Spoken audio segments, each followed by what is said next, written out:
धवल जी, मैंने एक विद्वान को ये कहते हुए सुना था कहीं कि वो कह रहे थे कि देखिए, अगर आप सुंदरकांड का प्रसंग पे ध्यान देंगे तो सुंदरकांड में हनुमान जी बहुत एग्रेसिव हैं। सुंदरकांड एक वो खंड है रामायण का जहाँ पे हनुमान जी ने अपने बल का, वैलर, करेज का प्रदर्शन करा था।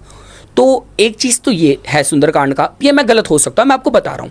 और दूसरा ये था कि सुंदरकांड में हनुमान जी ने अपने को विवश पाया, मतलब बहुत कहते हैं केपेबल होने के बावजूद भी उन्होंने माता सीता को संकट में देखा, कष्ट में देखा, पर उनको अनुमति नहीं थी कि वो अभी माता सीता को, माता जानकी को अपने साथ ले जाएं।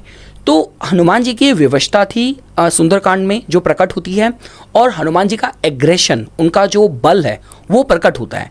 तो जिन विद्वान का मैंने सुना, अब उन्होंने इन बातों का रेफरेंस देते हुए कहा कि अगर आप इस पाठ को घर में करते हैं तो घर में भी विवशता और एग्रेशन को बढ़ाएगा। उनका मत ये था कि आप सुंदरकांड करिए, पर आप मंदिर में करिए। तो घर पे सुंदरकांड करने में ये जो लॉजिक है कितना हद तक वैलिड है? अब मेरे साथ सुंदरकांड जो जुड़ा है वो तो घर से ही जुड़ा है, पहले ही मैंने बता दिया। तो मेरी तो ऐसी कोई व्यवस्था थी नहीं कि मैं बाहर जाके करूं, और आज के दिन के अंदर भी मैं घर में ही सुंदरकांड पहले करता हूं। बाहर के अगर कोई भी सुंदरकांड आए तो मेरा घर का सुंदरकांड जो था, जो मेरी साधना थी, मेरा जो लक्ष्य था वहाँ तक पहुँचने का, 7 या 8 साल मैंने जो भी गुजार दिए उसके पीछे, उसके बाद ये शुरुआत हुई है। तो आगे तो मैं गिनता ही नहीं, वो सारे तो घर में हुए। उसके बाद के जो मेरे साधना के काल के जो भी सुंदरकांड है वो भी वहाँ पे हुए घर में। तो ये तो मान्यता है कि भरी घर में नहीं होना चाहिए सुंदरकांड। दूसरी बात, अगर आपकी माता का हरण हो जाता है तो एग्रेशन होना सही है, और मैं मानता भी हूँ कि एग्रेशन होना चाहिए, कि माता का हरण कह रहे हो, भक्ति के लिए एग्रेशन है, कोई दूसरा एग्रेशन है, कंट्रोलिंग एग्रेशन है। ऐसा नहीं कि कंट्रोल नहीं है उनके ऊपर। उन्हें बोला है कि सिंह, किष्किंधा के अंदर आप देखोगे तो, कि सिंह नाद करी बारह बारा, लील ही नागो जलने दिखारा, सहित सहाय रावणी मारी आन यहाँ त्रिकूट उपारी, जामवंत में पूछो। तो वहाँ पे आप देखो एग्रेशन है, लेकिन कंट्रोलिंग है। कैसे कि वानर सिंह की जैसी गर्जना कर रहा है, बोलता है कि सहित सहाय रावण का सर्वनाश करके त्रिकुटाचल पर्वत को उठाकर राम जी के चरणों में रख दो, इतनी शक्ति मेरे, लेकिन जामवंत में पूछो तो ही।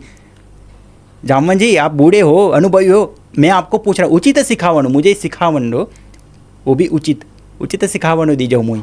तो जामवंत जी ने कहा कि आप सक्षम हो। मैं तो पहले ही बोल रहा था कि आपके अंदर वो शक्तियाँ है। तो इतना करहूँ तात तुम जाए, इतना ही करना है कि सीत ही देखी कहो सुधी आई। इसमें आपका दूसरा प्रश्न का भी आंसर आ गया, जो भी आपका प्रश्न उसका उत्तर इसमें भी आ गया कि उचित सिखावन दीजो मोई, कि इतना करहूँ तात तुम जाए, सीत ही देखी कहो सुधी आई, तब निज भुजबल राजीव नैना। आगे का काम तो राम जी करेंगे। तब निज भुजबल राजीव नैना, कौतुक लागे संग कपि सेना। राम जी की सेना तैयार बैठी है, आश्वासन देके आप वापस आइए, वो सूदी लेके वापस आइए। आप राम जी को केवल उसका संदेशा दीजिए और वापस आकर राम जी को सूचना दीजिए। और यही गाथा संसार में चलेगी, जो सुनत गावत कहत समुझत। जो सुनेगा, गाएगा, कहेगा और इसको समझेगा। 4 उसके स्टेप दिखाए यहाँ पे। परम पद नर पावहि, रघुबीर पद पात होज मत कर, दास तुलसी के। दास तुलसीदास जी महाराज ने यही किया है, पहले गुरु से सुना है, फिर उसको कहा है, फिर उसको गाया है, फिर उसको समझा है, तब जाकर तो उनको रघुवीर के दर्शन हुए हैं। और उनका काम देखो आप, कि सुंदरकांड में आपने बोला कि एग्रेशन था लेकिन कंट्रोलिंग था। दूसरी बात